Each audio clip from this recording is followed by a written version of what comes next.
We're live, Laura. Live. Yeah. Very good. 12 on, no, 11 on the dot. 11 on the dot. Laura, I know we've got a lot of people joining us this morning, new and old, but we're actually not going to spend too long introducing ourselves. We're going to tell people why we're here. Yeah, we're going to dive straight in. And so I guess this is the real sort of burning platform at the moment for people. Nobody is designing for stuck. It is something that we have been very focused on for the last maybe 2 months and really see it as kind of a glaring omission and have written a big piece to help brands plug this gap. Absolutely, because actually at least half the nation would see themselves as stuck. So it is an enormous opportunity to face into. Laura, just remind people though what we do as a business. So there are two sides to Kokoro. We've been going for 30 years. Our kind of heritage is in the microscope side, the deep dive side of the business, where we take particular questions for clients and give kind of bespoke, clear answers so people can make decisions. We also have the telescope side of the business. That's our subscription side, where we are constantly scanning the environment for new opportunities. Yeah. And just to sort of remind people how we go about sort of scanning the market for opportunities, well, we do a lot of study. We've been looking at this for almost 6 years. We interview 2,000 people every single week. We interview them to know the now, but because we've got that trend, we can see into the future with beautiful clarity, I think. And we've got 50 households that we track as a community. That gives us the riches, doesn't it? It shows the why behind the numbers, and also kind of really does build a picture of where they are going next in their life. Laura, our study is applicable to almost every sort of business. Yeah, and we have a really wide range of kind of interest from different sectors. I think this is about kind of finding opportunity, spotting kind of new ways for brands to move forward. Yeah, so I guess we put that up to say this is a rigorous study and it's trusted by, I think, the very best to make great decisions about the future. So we want to come back to that headline statement, the bold statement that you made about people feeling stuck. And I think this diagram here illustrates why they feel stuck. And it is really because they're caught between these two very, very opposing forces. Yes, absolutely. Kind of fans of ours will have heard us talk about Storm and Slump before, but I think people are finding themselves squeezed between two dissonant forces, and we don't like dissonance. Storm is a sense that things are moving too fast, and Slump is a sense that things just aren't moving. So let's explore those two very conflicting sensations. So here we have a very long timeline of what confidence has been in the nation for the last 6 years. We've had a set of periods, really, haven't we? It all started off back in 2020 with a health crisis, went into the pandemic. It is worth saying that before all of this happened, optimism sat at 45%.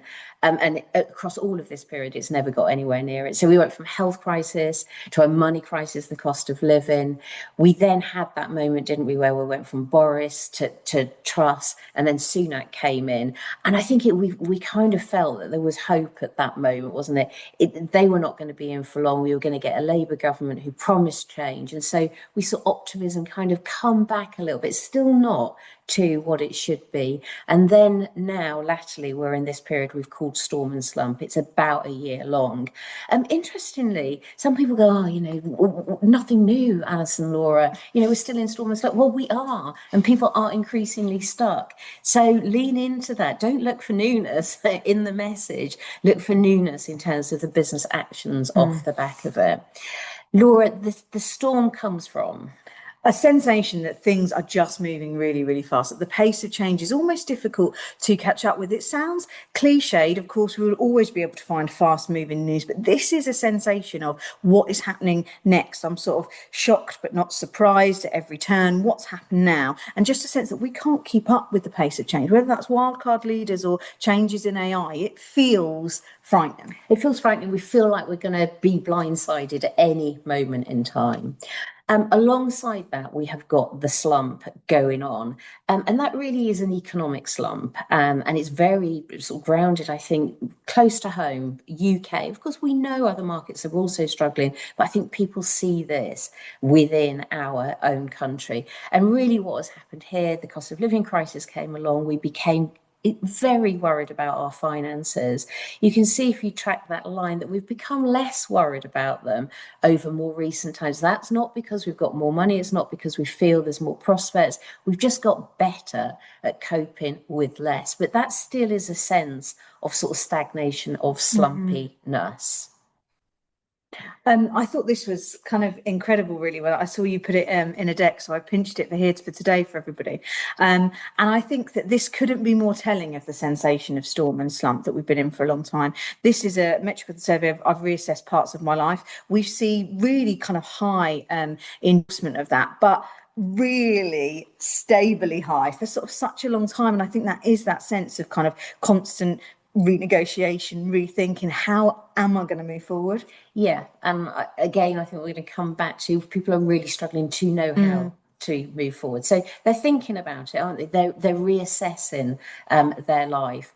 But one of the big reasons they're struggling to move forward is they don't kind of know what they want or where they're at. Yeah, absolutely. We kind of see similar endorsement in trying to hold on to what we have and trying to move forward.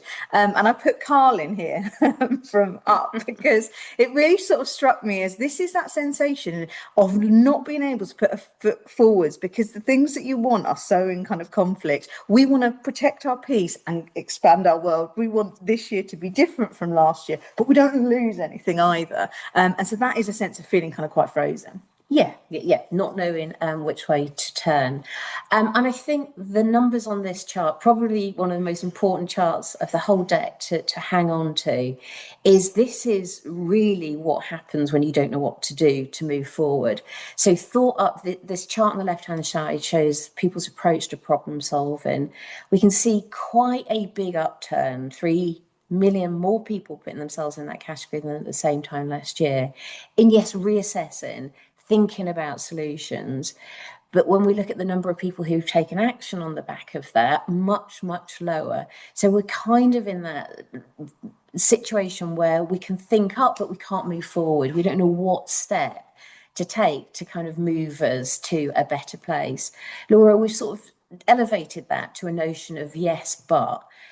It's annoying when we hear that in other people. It's depressing when we hear it as an internal monologue. Yeah, we really hate this. I'm sure anyone can kind of cast their mind to moments where you've been chatting with friends and you think, like, when is this story going to come to an end, or when are they going to kind of move on, stop talking about this? And I think that when we recognise it in ourselves, that kind of frozen sensation, we feel really quite itchy by it. So yes, this isn't a good feeling. It's a sense of kind of burning energy but moving nowhere, a sense of kind of too many possibilities but no real kind of gumption to actually move. Yeah.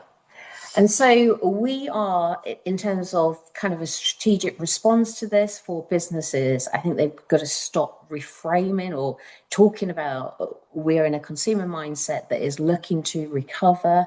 We're actually looking at consumers who are largely trying to cope and possibly find a way forward. But to think that their life can go back to what it was pre-pandemic, or we are very close to recovering to an optimism figure net of 45%, we are not in that time and space. We need strategies that are going to help people cope. Yeah. And so that is what we've been thinking about. And we have written a whole report which kind of creates 12 rules, really important rules, I think, to how to win in this period of storm and slump. And it may be boring to say that it is a period that continues, but it is going to continue. You need to know new rules to survive during that time. Yes, absolutely. And we are going to be sharing a headline on all 12 rules with you today, and deep dive then into a few of those particular rules.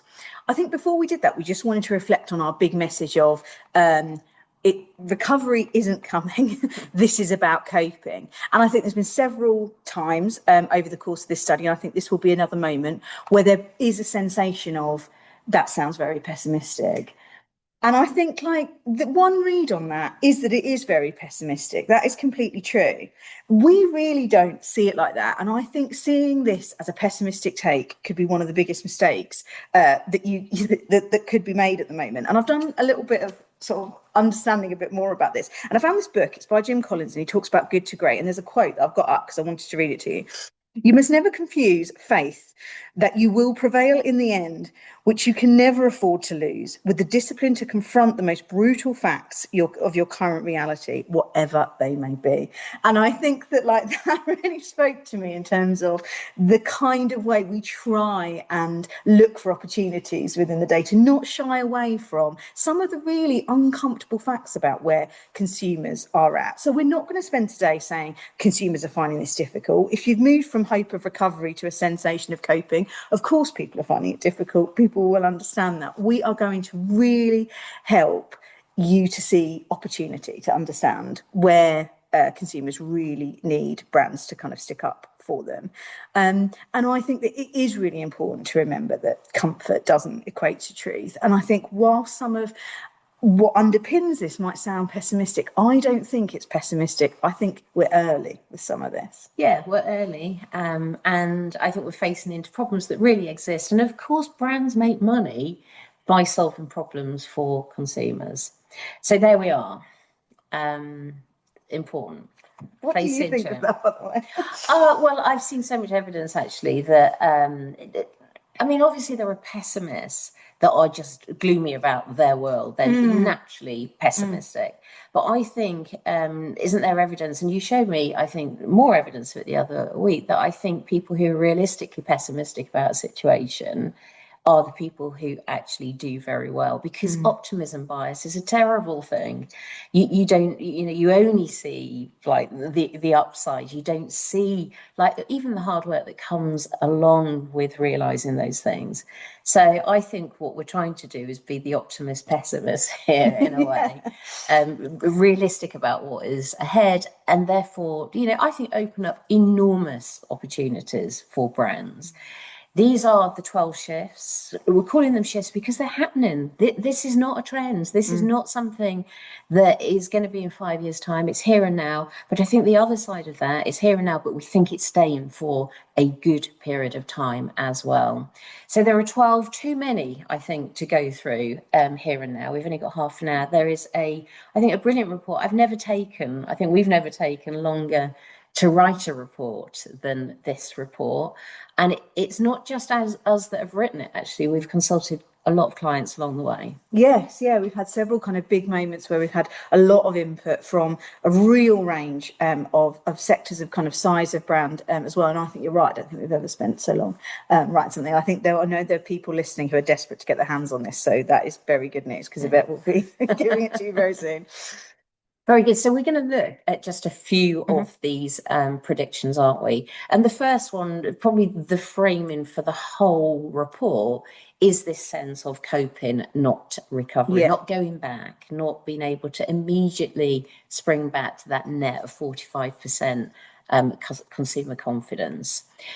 So, Laura, we've got a little setup here. We use it to frame 4 mindsets. And basically, we showed that actually people are even confused about whether they want to protect what they've got or try and advance going forward. We feel conflicted on an hourly, daily basis. But when we kind of push people in towards a sort of primary state, we're able to kind of put people on 2 sides of the grid there. And then there's also a dimension of just sort of how overwhelmed people feel with their life here and now. And of course, the more you feel overwhelmed, then the more you're going to want to either really hang on to the bare minimum of what you've got, or maybe you're going to actually take quite big risks to kind of move to another place. Of course, if you've got order, loss aversion largely means that you want to hold on to that order. So, Laura, talk us through the sort of 4 parts of these mindsets. Yeah, brilliant. So the first one is in the space of wanting to protect, but really seeking order and control. So this is kind of ordered through repetition. We call this anchored. This is the sense to focus on what really works and keep doing that, stay really quite steady in that space. So that's that first kind of coping strategy. The second one, it's kind of opposite over there, still in this sensation of order, of control. But rather than just sticking with what works, this is about moving forward. It's about advancement. It's about refining things, small steps towards something better. Our next territory stays in the advancing space, so we want to be moving forward, but rather than in a kind of order and refinement lens, it is way more in this overwhelm space. This is about take a leap of faith, take a risk, escape broken systems and kind of do something quite differently. These ways aren't working and we need change.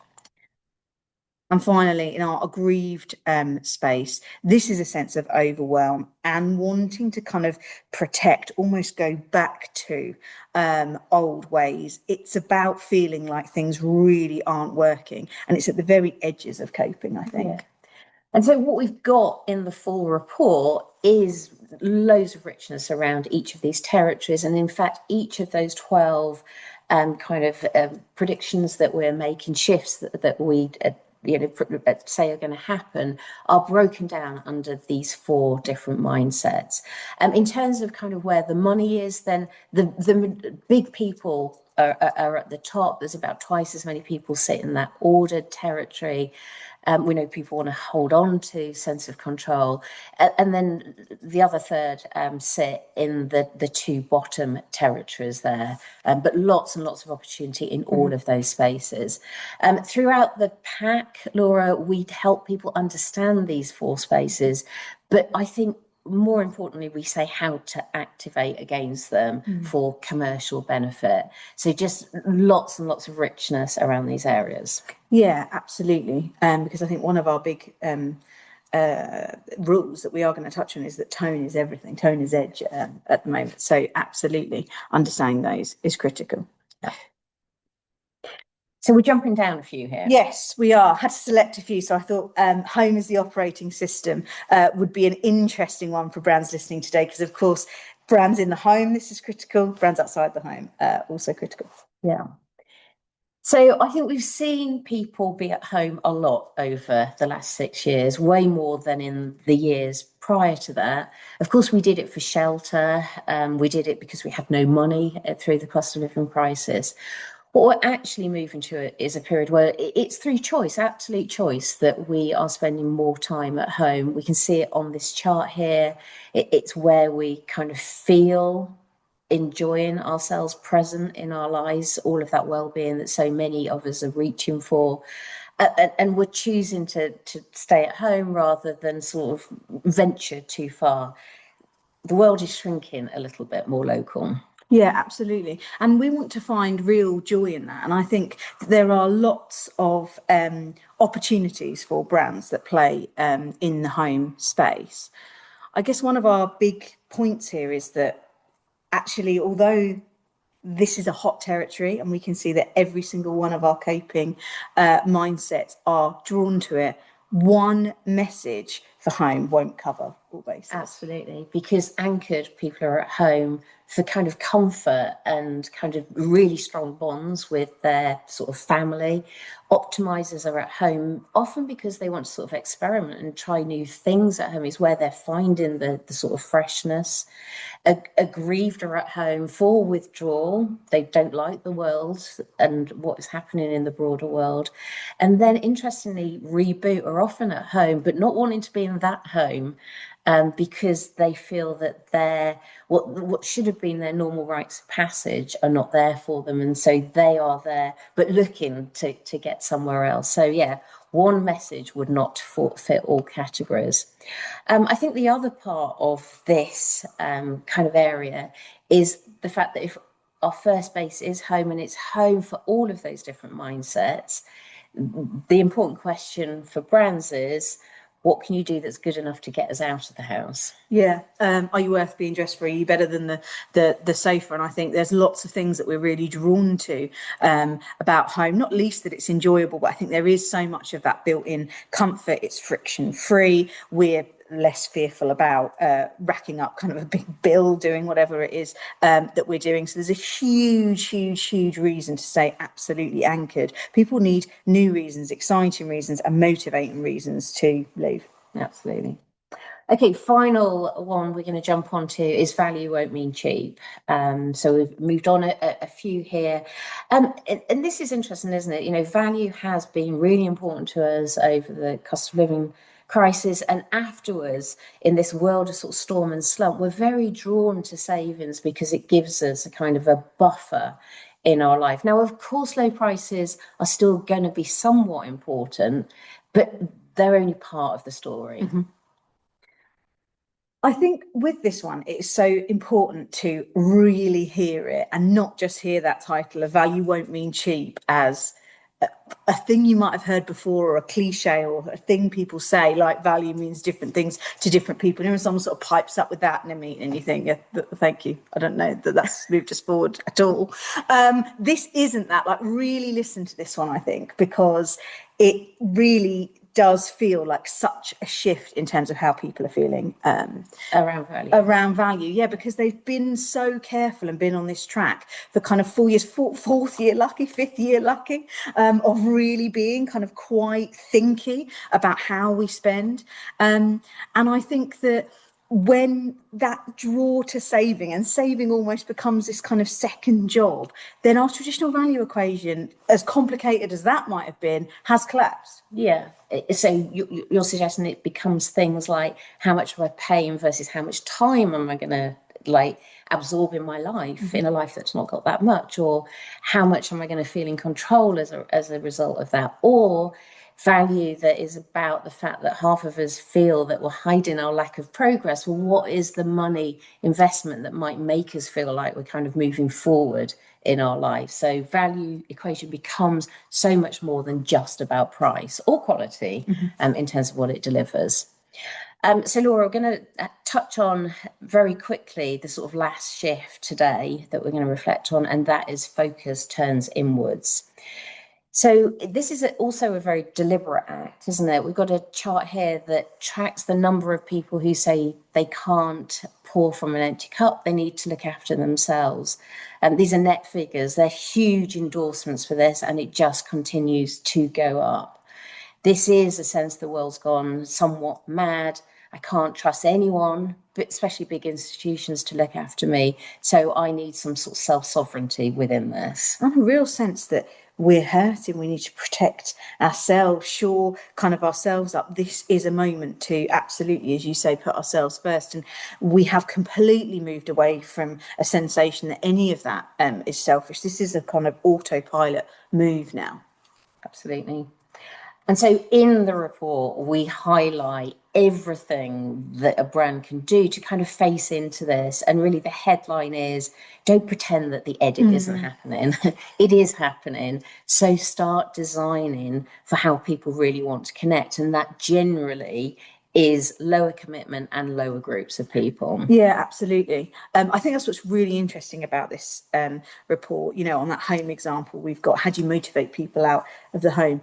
This element of turning inward, there is no motivating of people to kind of fight against this this edit, this shrinking of our circle, this focusing on ourselves. We are kind of resolute in that is the right option. So we need to be kind of designing for how people are leaning into that at the moment. Much smaller circles, smaller kind of get-togethers, really wanting to be kind of seen and kind of totally understood and recognised for who we are.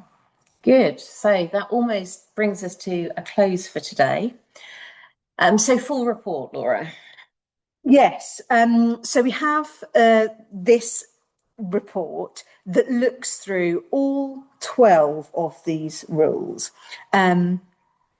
Examines them, shows you the kind of real signals that we're seeing with kind of real data, and gives you the kind of language, I think, to activate these within your businesses and help move on these opportunities. Yeah, and I think absolutely to be able to commercialise against what is a tough market at the moment, but it's a market where I think senior stakeholders are very likely to talk the language of maybe a different affluence group, but also a language that used to work, which was much more motivational, much more aspirational. And I think through this deck, these shifts, we really describe the language that today people really want to engage with. And of course, this is a huge piece that we listen very hard to clients as well. And so as though clients have helped us kind of shape the insights themselves and those 4 coping mindsets that we talked about earlier, have actually helped shape like literally what is in the report. We kind of listened hard around kind of some big preferences, around simplicity, around examples, around brand roles, lots of different elements, and really think that you'll see that kind of recognised in this. So if anyone's interested to hear more, what do they do? Get in touch with Yvette. The report is ready. I think we're going to share a little bit of a taster, so you don't need to be kind of screenshotting what you see here. But yes, it's available. Yeah. Along with a 1-page summary, I guess, of the whole thing. Yeah. Mm-hmm. Brilliant. Okay. Well, good to see so many people online today. Thanks very much. We'll see you soon.